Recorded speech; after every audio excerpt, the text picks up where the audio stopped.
আচ্ছা, অনেকে আমাকে জিজ্ঞেস করেন যে ভাইয়া ভোকাবিউলারি শেখার জন্য কোন বই পড়বো, বা আমাদেরকে কিছু বই সাজেস্ট করুন যেখান থেকে আমরা ভোকাবুলারি শিখতে পারি, 2000, 3000, 4000, 5000 ভোকাবুলারি শিখে ফেলবো।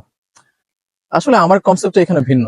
আমার মনে হয় যে এই এই ধরনের গট বাঁধা বই পড়ে ভোকাবুলারি আসলে শেখা সম্ভব না। আপনি চিন্তা করুন, ইংরেজিতে প্রায় 1,70,000 ওয়ার্ড আছে। তার মধ্যে একজন নেটিভ স্পিকার, সে গড়ে হয়তো 15-20 হাজার ওয়ার্ড জানে, এবং সেগুলো দিয়ে সে কাজ চালায়। তার মানে তারাও কিন্তু সকল ভোকাবুলারি শিখছে না। এখন আপনি আমি, ইংলিশ তো আমাদের জন্য নেটিভ ল্যাঙ্গুয়েজ না, সো আপনি আমি এত গজ বাঁধা 4,000, 5,000, 10,000, 20,000 ওয়ার্ড শিখে বা করবো কি?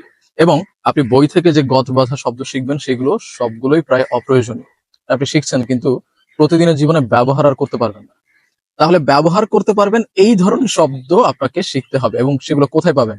কোনো বইয়ে পাবেন না। আপনি সারাদিনে 4টা মডিউল প্র্যাকটিস করবেন, সেইখান থেকেই শব্দার্থ খুঁজে বের করবেন। 4টা মডিউল কি কি? যেমন রিডিং, লিসেনিং করবেন মানে শুনবেন, হ্যাঁ। আচ্ছা, এরপর স্পিকিং প্র্যাকটিস করবেন, তাই না? বিভিন্ন টপিক নিয়ে প্রতিদিন বলার ট্রাই করতে পারেন। এরপর আপনি লিখার চেষ্টা করতে পারেন। এই সবকিছু করতে গিয়ে আপনি যে যে ওয়ার্ড গুলো পাবেন, বা যে যে ওয়ার্ড গুলো আপনি জানবেন না, নতুন করে শিখবেন, সেগুলোকে আপনি নোট করে রাখবেন এবং সেইখান থেকে শিখবেন।